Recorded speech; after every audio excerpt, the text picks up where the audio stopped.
Hello. ആദ്യമായിട്ട് ഓൺലൈനിലേക്ക് business ചെയ്യാൻ ഇറങ്ങുന്ന ഷോപ്പുള്ളൊരു ഷോപ്പ് ഓണർക്ക് വേണ്ടിയിട്ടാണ് ഇന്നത്തെ വീഡിയോ. പല ആളുകളും വരുത്തുന്നൊരു മിസ്റ്റേക്കാണ്. ഇത്തരം ക്ലാസ്സുകൾ നിങ്ങൾക്ക് യൂട്യൂബിലോ എവിടെയോ അവൈലബിൾ ആയിരിക്കില്ല. അതായത് ഡിജി സെയിൽസിൻ്റെ അല്ലാത്ത മറ്റെവിടെ ഏത് പ്ലാറ്റ്ഫോമിൽ നോക്കിയാലും ജനറലി എല്ലാ ബിസിനസ്സുകാർക്കും വേണ്ടിയിട്ടുള്ള സംഗതികളാണ് അവർ പറഞ്ഞുകൊണ്ടിരിക്കുന്നത്. ഒരു ഷോപ്പുള്ള ഒരു കടയുടമയെ സംബന്ധിച്ചിടത്തോളം അധിക പേരും പ്രൊഡക്റ്റ് ബേസ്ഡ് ബിസിനസ് ചെയ്യുന്നവരാണ്. അവർക്ക് യൂസ്ഫുൾ ആയിട്ടുള്ള സ്പെസിഫിക് ആയിട്ടുള്ള കാര്യങ്ങളാണ് ഞങ്ങൾ പറഞ്ഞുകൊണ്ടിരിക്കുന്നത്. ഡിജി സെയിൽസ് എന്ന് പറഞ്ഞാൽ തന്നെ ഷോപ്പുള്ളവരെ സോഷ്യൽ മീഡിയ വഴി ഹെൽപ്പ് ചെയ്യാനാണ് ഞങ്ങൾ ഉദ്ദേശിച്ചിട്ടുള്ളത്. അതായത് സോഷ്യൽ മീഡിയ വഴി കൂടുതൽ കസ്റ്റമറെ കണ്ടെത്താൻ. ഇന്നൊരു ടിപ്പാണ് നിങ്ങൾക്ക് തരാൻ പോകുന്നത്. വേറെ ഒന്നുമല്ല, ഓൺലൈനിലേക്ക് ആദ്യമായിട്ട് ഇറങ്ങുന്ന ഷോപ്പ് ഓണേഴ്സ് വരുത്തുന്ന വലിയൊരു മിസ്റ്റേക്കും, എന്തുകൊണ്ടത് ചെയ്യരുത്, എങ്ങനെ ചെയ്തു കഴിഞ്ഞാൽ നിങ്ങൾക്ക് ഓൺലൈനിൽ നല്ല രീതിയിൽ സെയിലും മാത്രം പോരാ, ലാഭം. ഒരു ബിസിനസ് എൻറ്റിറ്റിയുടെ അൾട്ടിമേറ്റ് ഗോൾ എന്ന് പറഞ്ഞു കഴിഞ്ഞാൽ ലാഭം ഉണ്ടാക്കുക എന്നുള്ളതാണ്. നമുക്കെല്ലാവർക്കും അറിയാം. അപ്പോൾ ലാഭം വളരെ ഇമ്പോർട്ടൻ്റ് ആയിട്ടുള്ള സംഗതിയാണ്. ഒരു ബിസിനസ് ഓണർ, അതായത് ഒരു ഷോപ്പുള്ളൊരു ഷോപ്പ് ഓണർ ഓൺലൈനിലേക്ക് സോഷ്യൽ മീഡിയയിലേക്കൊക്കെ ഇറങ്ങാൻ നേരത്ത് ഇവർ വരുത്തുന്ന ഏറ്റവും വലിയൊരു മിസ്റ്റേക്കാണ് വളരെ ചെറിയ പ്രൈസ് കാണിച്ചുകൊണ്ട് ലോ ക്വാളിറ്റി കസ്റ്റമേഴ്സിനെ അട്രാക്റ്റ് ചെയ്ത് സെയിൽ ഉണ്ടാക്കാനായിട്ട് നോക്കും. അങ്ങനെ സെയിൽ വന്നാൽ തന്നെ വളരെ തുച്ഛമായിട്ടുള്ള ലാഭമാണ് കിട്ടുള്ളൂ. സെയിൽ നടക്കും, സെയിലിൻ്റെ എണ്ണം കാണാൻ നേരത്ത് നമുക്ക് ഒരു മനസ്സിനൊരു സുഖം ഉണ്ടാവും. പക്ഷേ ലാഭം കാൽക്കുലേറ്റ് ചെയ്യാൻ നേരത്ത് ആ സുഖം അങ്ങ് പോയി കിട്ടും. ഒരുപാട് പേര് വരുത്തുന്ന മിസ്റ്റേക്കാണ്. അവരുടെ കടയിൽ ഏറ്റവും കുറഞ്ഞ പ്രൈസിന് ഏതാണോ ഉള്ളത് അതിൽ സ്റ്റാർട്ട് ചെയ്യും. ഇത് അപകടമാണ്. നിങ്ങൾ ചെയ്യേണ്ടത് നിങ്ങൾക്ക് നല്ല രീതിയിൽ ലാഭം കിട്ടുന്നതിൽ സ്റ്റാർട്ട് ചെയ്യാനാണ് നോക്കേണ്ടത്. ഏറ്റവും കുറഞ്ഞ പ്രൈസിന് ഏറ്റവും സെയിൽ വരുന്നതിൽ, സെയിലിൻ്റെ എണ്ണത്തിലല്ല കാര്യം. എത്രമാത്രം സെയിൽ കിട്ടി, മൊത്തം എന്ത് കിട്ടി, നീക്കിയിരിപ്പ് എത്രയുണ്ട്, അതിലാണ് കാര്യം. കാരണം ഒരു പ്രൊഡക്റ്റ് നമ്മൾ സെല്ല് ചെയ്യാൻ നേരത്ത് അതിൽ നമുക്ക് സ്വതന്ത്രമായിട്ട് എടുത്ത് ഉപയോഗിക്കാൻ പറ്റുന്ന പോർഷൻ എന്ന് പറഞ്ഞു കഴിഞ്ഞാൽ ലാഭം മാത്രമേ ഉള്ളൂ. ബാക്കിയെല്ലാം പല സ്ഥലങ്ങളിലേക്ക് പോകുന്നതാണ്. ആ ലാഭം മാത്രമാണ് ആ കടയുടമക്ക് സ്വതന്ത്രമായിട്ട് എടുത്ത് ഉപയോഗിക്കാനായിട്ട് പറ്റുള്ളൂ. അപ്പോൾ ഏറ്റവും ലാഭമുള്ള പ്രൊഡക്റ്റിൽ ആദ്യം സ്റ്റാർട്ട് ചെയ്യണം. ഇങ്ങനെ ചെയ്തില്ലെങ്കിൽ നിങ്ങൾക്ക് വരാനിരിക്കുന്ന പ്രശ്നങ്ങൾ എന്തൊക്കെയാണെന്ന് ഞാൻ പറഞ്ഞുതരാം. ഒന്നാമത്തെ പ്രശ്നം എന്താണെന്ന് വെച്ച് കഴിഞ്ഞാൽ, നിങ്ങൾക്ക് സെയിലൊക്കെ നടക്കും. ഓൺലൈൻ മാർക്കറ്റിലെ ഏറ്റവും ലോ ക്വാളിറ്റി കസ്റ്റമേഴ്സ് നിങ്ങളുടെ അടുത്തേക്ക് വരും. കുറേ പേര് നിങ്ങളുടെ അടുത്ത് എൻക്വയറിയും കാര്യങ്ങളൊക്കെ ചോദിക്കും, വാങ്ങാതെ പോകും. ഈവൻ ഷോപ്പിൽ വന്നാൽ പോലും ലോക്കൽ കസ്റ്റമറാണ് വരുന്നതെങ്കിൽ പോലും അവർ ചിലപ്പോൾ കുറേ ചോദ്യങ്ങളും കാര്യങ്ങളൊക്കെ ചോദിച്ച് ചിലപ്പോൾ വാങ്ങാതെ പോകും.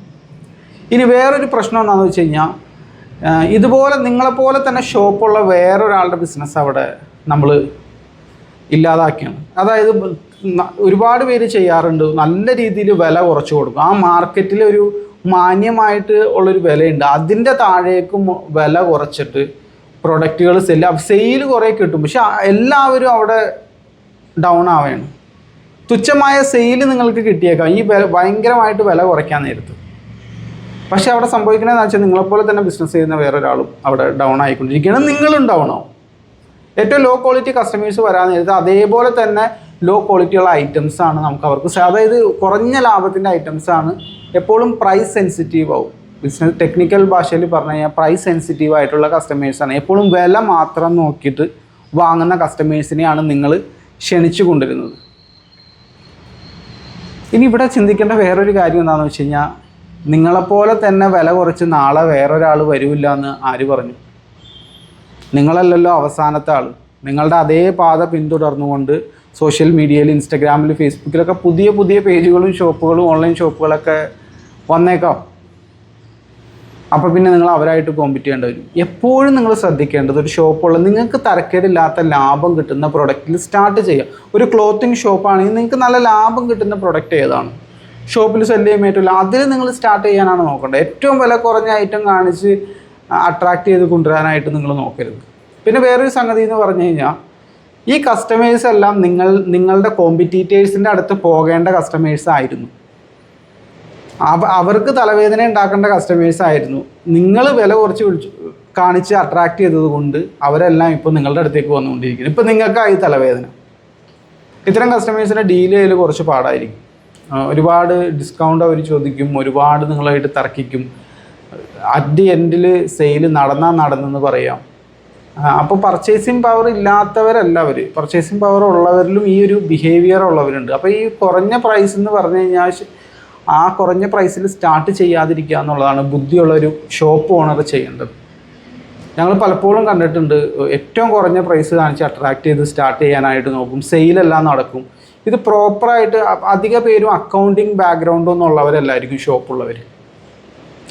നല്ലൊരു അക്കൗണ്ടൻ്റ് ഇരുന്ന് കാൽക്കുലേറ്റ് ചെയ്ത് കഴിഞ്ഞാൽ അയാൾ പറയും ഇതിൽ സെയിലൊക്കെ ഉണ്ട്, പക്ഷേ കാര്യമായിട്ട് ലാഭമൊന്നും ഇല്ല എന്ന് പറയും. കാരണം നമ്മുടെ എക്സ്പെൻസുകളെല്ലാം മാറ്റിയതിന് ശേഷം മാത്രമാണ് ആ റവന്യൂന്ന് നമുക്ക് ലാഭം പ്രോപ്പറായിട്ട് കാൽക്കുലേറ്റ് ചെയ്യാനായിട്ട് പറ്റുള്ളൂ. സെയിൽ ഇങ്ങനെ കൂടിയിട്ട് കാര്യമില്ലല്ലോ. ചില സമയത്ത് സെയിൽ കൂടുമ്പോൾ വീണ്ടും എക്സ്പെൻസ് അതിനനുസരിച്ച് കൂടുതൽ സ്റ്റാഫിനെ ചിലപ്പോൾ ഹയർ ചെയ്യേണ്ടതായിട്ട് വരും. അങ്ങനെ പല പല പ്രശ്നംസ്, കൂടുതൽ സ്പേസ് വേണ്ടതായിട്ട് വരും. അപ്പോൾ ആ എക്സ്പെൻസിനെ പിന്നെയും കവർ ചെയ്തിട്ടുള്ള സെയിൽ കൊണ്ടുവരാൻ നിങ്ങൾക്ക് സാധിച്ചില്ലെങ്കിൽ അവിടെ ലോസ് ആയിരിക്കും. അപ്പോൾ നിങ്ങൾ ചെയ്യേണ്ടത് മാന്യമായിട്ട് നിങ്ങൾക്ക് ലാഭം എടുക്കാൻ പറ്റുന്ന പ്രൊഡക്റ്റിൽ ഓൺലൈനിലേക്ക് ഇറങ്ങുമ്പോൾ സ്റ്റാർട്ട് ചെയ്യാന്നുള്ളതാണ്. ഇത് പലരും പറയാറില്ല. നിങ്ങൾ യൂട്യൂബിലെല്ലാം സെർച്ച് ചെയ്ത് നോക്കിയോ, കാരണം അവരെല്ലാം പറഞ്ഞുകൊണ്ടിരിക്കുന്ന ജനറലി ബിസിനസ് ഓണേഴ്സിന് വേണ്ടിയിട്ടുള്ള ടിപ്പുകളാണ്. ഒരു ഷോപ്പ് ഓണറെ സംബന്ധിച്ചിടത്തോളം പ്രോപ്പറായിട്ട് എങ്ങനെ സോഷ്യൽ മീഡിയ ഉപയോഗിച്ച് മാർക്കറ്റിംഗ് ചെയ്യാം, എങ്ങനെ പുതിയ കസ്റ്റമേഴ്സിനെ കണ്ടെത്താം, നിങ്ങൾ ആദ്യം ഇമ്പോർട്ടൻസ് കൊടുക്കുക. നിങ്ങൾക്ക് ആ ഷോപ്പ് വളർത്തണം, ബിസിനസ് വളർത്തണം എന്ന ആഗ്രഹം ഉണ്ടെങ്കിൽ ക്ലോത്തിങ് ഷോപ്പ് ആവട്ടെ, ഫുഡ്വെയർ ഷോപ്പ് ആവട്ടെ, ടോയ് ഷോപ്പ് ആവട്ടെ, എന്ത് റീറ്റെയിൽ ഷോപ്പ് അല്ലെങ്കിൽ ഹോൾസെയിൽ ഷോപ്പ് നിങ്ങൾ റൺ ചെയ്യേണ്ടോ അത് വളർത്തണമെന്ന് ആഗ്രഹം ഉണ്ടെങ്കിൽ നമ്പർ ഓഫ് കസ്റ്റമേഴ്സിനെ എങ്ങനെ കൂട്ടാം എന്ന ചിന്തയാണ് ആദ്യം വരേണ്ടത്. ബാക്കിയെല്ലാം സെക്കൻഡറിയാണ്. ബാക്കി എന്ത് കഥ പറയുന്നുണ്ടോ അതെല്ലാം സെക്കൻഡറിയാണ്. ലോഗോയുടെ കളറ്, തല തിരിച്ചു വെക്കൽ, മറച്ചു വെക്കൽ, വീഡിയോ അടിപൊളിയായിട്ട് എടുക്കൽ, അതുപോലെ തന്നെ പുതിയ പ്രസൻറ്ററെ കൊണ്ട്, അങ്ങനത്തെ പല പല കോപ്രായങ്ങൾ പലരും കാണിക്കാറുണ്ട്. ഒരു റിസൾട്ടും അതിൽ നിന്ന് കിട്ടണമെന്ന് മാത്രമല്ല ലോസും. നിങ്ങൾ ചെയ്യേണ്ടത് കസ്റ്റമേഴ്സിൻ്റെ എണ്ണം ആദ്യം കൂട്ടാനായിട്ട് നോക്കുക. അത് നമുക്ക് ഇന്ന് ഏറ്റവും എളുപ്പത്തിൽ സാധിക്കുന്നത് സോഷ്യൽ മീഡിയ ഉപയോഗപ്പെടുത്തിക്കൊണ്ടാണ്. ഒറ്റ കാര്യം മാത്രമാണ് ഈ വീഡിയോയുടെ ഉദ്ദേശമുള്ളൂ. നിങ്ങൾ ഓൺലൈനിലേക്ക് ഇറങ്ങുന്ന സമയത്ത് മാന്യമായിട്ട് ലാഭം എടുക്കാൻ പറ്റുന്ന എന്ന ആളുകൾ ചോദിച്ചു വരുന്ന പ്രൊഡക്റ്റുകളിൽ സ്റ്റാർട്ട് ചെയ്യാം. ഏറ്റവും കുറഞ്ഞ വിലയുടെ ലോ പ്രൈസിന് വിൽക്കാൻ പറ്റുന്ന പ്രൊഡക്റ്റുകളല്ല സ്റ്റാർട്ട് ചെയ്യേണ്ടത്. അവിടെ വിലക്കുറവാണല്ലോ, അതുകൊണ്ട് ഇങ്ങനെ ആ ഒരു അങ്ങനെ കസ്റ്റമേഴ്സിനെ അട്രാക്റ്റ് ചെയ്യാതിരിക്കാൻ നോക്കുക. കാരണം ഇന്നത്തെ കാലത്ത് സോഷ്യൽ മീഡിയയിൽ ജസ്റ്റ് ഒരു റീല് കണ്ടു കഴിഞ്ഞാൽ അതിനോട് സമാനമായിട്ടുള്ള റീല് തൊട്ട് താഴെ വരും. അങ്ങനെ തൊട്ട് താഴെ നിങ്ങളേക്കാൾ പ്രൈസ് കുറഞ്ഞിട്ടുള്ളതുണ്ടായിരിക്കും. നമുക്ക് ക്വാളിറ്റിയിൽ പിടിക്കുക, കസ്റ്റമർ സർവീസിൽ പിടിക്കുക. പ്രൈസിന് പുറമെ ഡിസിഷൻ മേക്കിങ്ങിന് കസ്റ്റമേഴ്സിനെ സഹായിക്കുന്ന ഒരുപാട് ഘടകങ്ങളുണ്ട്. അത് വരും ക്ലാസ്സുകളിലൊക്കെ നമുക്ക് പറയാം. അപ്പോൾ ഏറ്റവും കുറഞ്ഞ പ്രൈസ് അല്ല നോക്കേണ്ടത്, മാന്യമായ ലാഭം ഏതിൽ നിന്നാണ് കിട്ടുന്നത് അതിൽ തുടങ്ങാനായിട്ട് നോക്കാം. നിങ്ങളൊരു ഷോപ്പ് ഓണറാണ്, സോഷ്യൽ മീഡിയ എല്ലാം ഉപയോഗിച്ച് ഓൺലൈനിലേക്ക് ഇറങ്ങുമെന്ന് ആഗ്രഹം ഉണ്ടെങ്കിൽ ഞങ്ങൾക്ക് നിങ്ങളെ ഹെൽപ്പ് ചെയ്യാനായിട്ട് സാധിക്കും. നിങ്ങൾക്ക് കോൾ ചെയ്യണമെങ്കിൽ കോൾ ചെയ്യുക, വാട്സപ്പ് വഴി എൻക്വയറി ചെയ്യണമെങ്കിൽ എൻക്വയറി ചെയ്യുക. നമ്മളുടെ ഷോപ്പ് ഓണേഴ്സിന് വേണ്ടി പ്രത്യേകം തയ്യാറാക്കിയിട്ടുള്ള സോഷ്യൽ മീഡിയ മാർക്കറ്റിംഗ് പ്രോഗ്രാമിൻ്റെ ഡീറ്റെയിൽസും കാര്യങ്ങളൊക്കെ ഞങ്ങൾ അയച്ചു തരാം. അപ്പോൾ സ്റ്റേ ട്യൂൺ. നമുക്കിനി ഇതുപോലുള്ള ബിസിനസ് വിശേഷങ്ങളായിട്ട് കാണാം.